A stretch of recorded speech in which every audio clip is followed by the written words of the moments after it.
Selamat pagi teman-temannya Bale.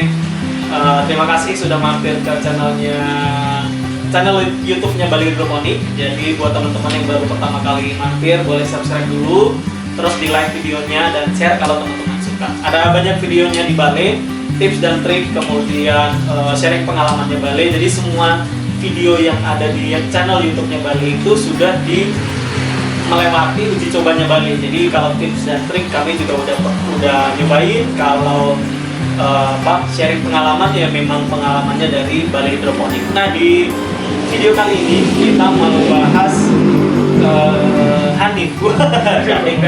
Hanif yang mau dibahas. Gak sama aja. Jadi kita mau ngobrolin tentang nutrisi yang dibutuhkan tanaman. Jadi nutrisi yang dibutuhkan tanaman dengan dijelaskan oleh Hanif nanti. Kita udah pernah bahas nutrisi sebelumnya ya Mas Philip ya. Bagusan yang mana? Yang versinya Bale Hidroponik. Kalau waktu itu kami dari Bale ngomongnya tetap AB mix gitu ya Mas Philip ya. Yes. Nah ini nutrisinya nggak AB mixnya ya Hanif ya.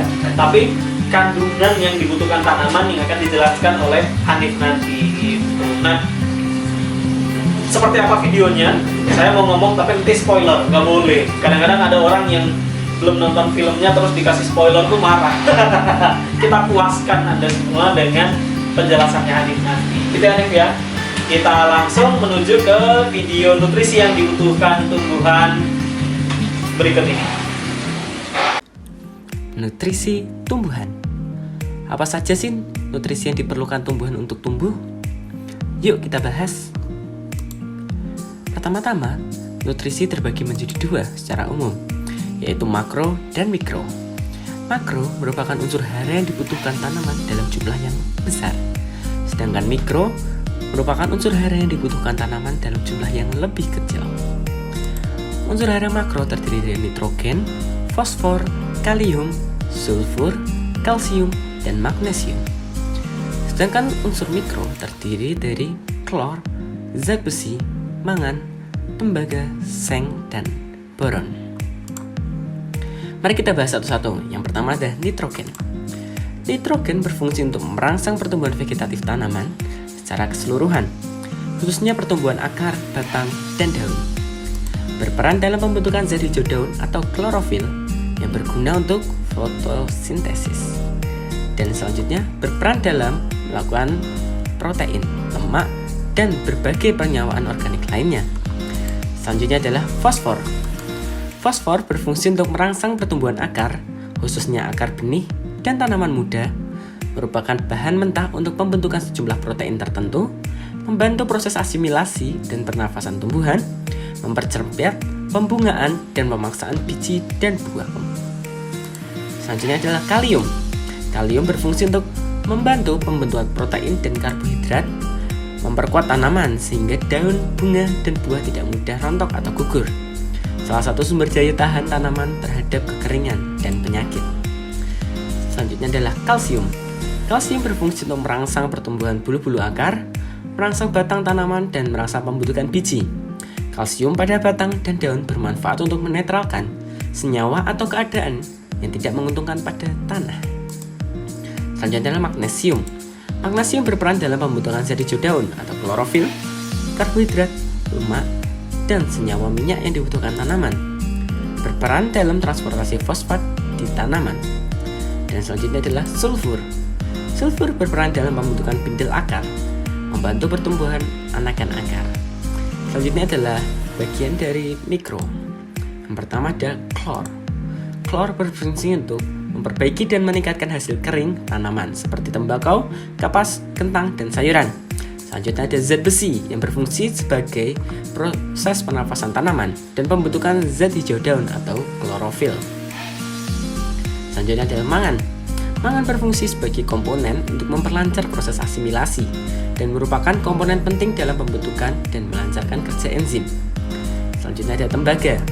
Tembaga berfungsi dalam pembentukan zat hijau daun atau klorofil dan merupakan bahan pembentuk beberapa jenis enzim.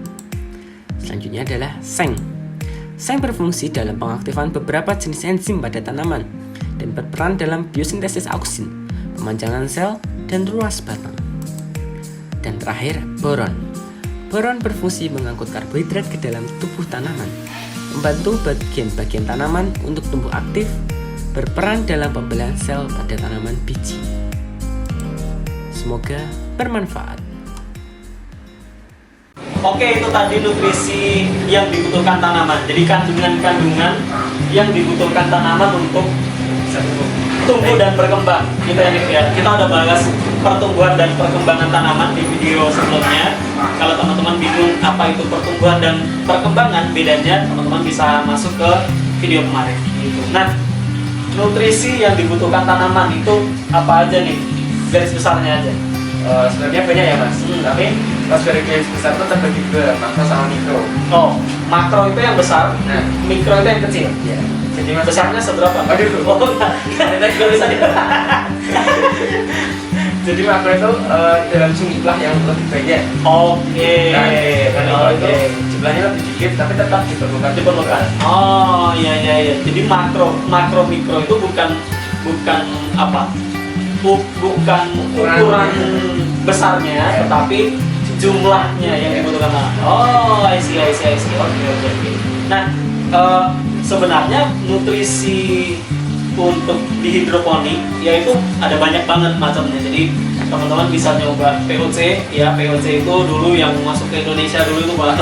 POC. POC. Yang dagang rempah-rempah. Oke, ya POC, pupuk organik cair ya. Jadi bukan POC apaan sih panjangannya? Ya itulah ya. Corporation kayaknya belakang C-nya itu. Ya, teman-teman bisa nyoba pupuk organik cair atau bisa juga yang udah jadi tuh yang bisa dilarutkan NPK Mutiara. Sorry kalau menyebut merek, tapi ada NPK gitu.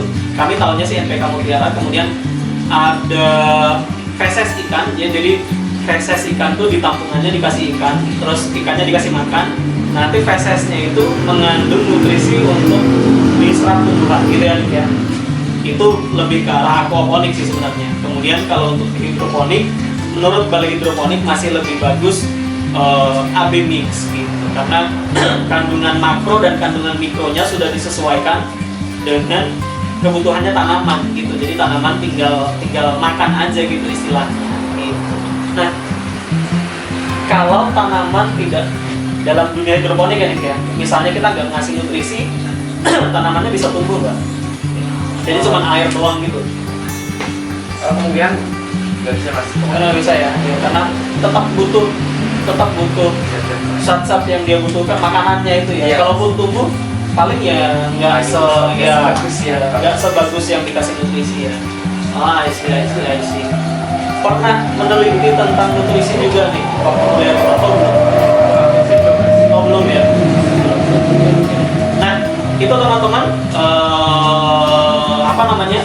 apa nih namanya ke video kita kali ini. Kita sudah membahas begitu banyak nutrisi.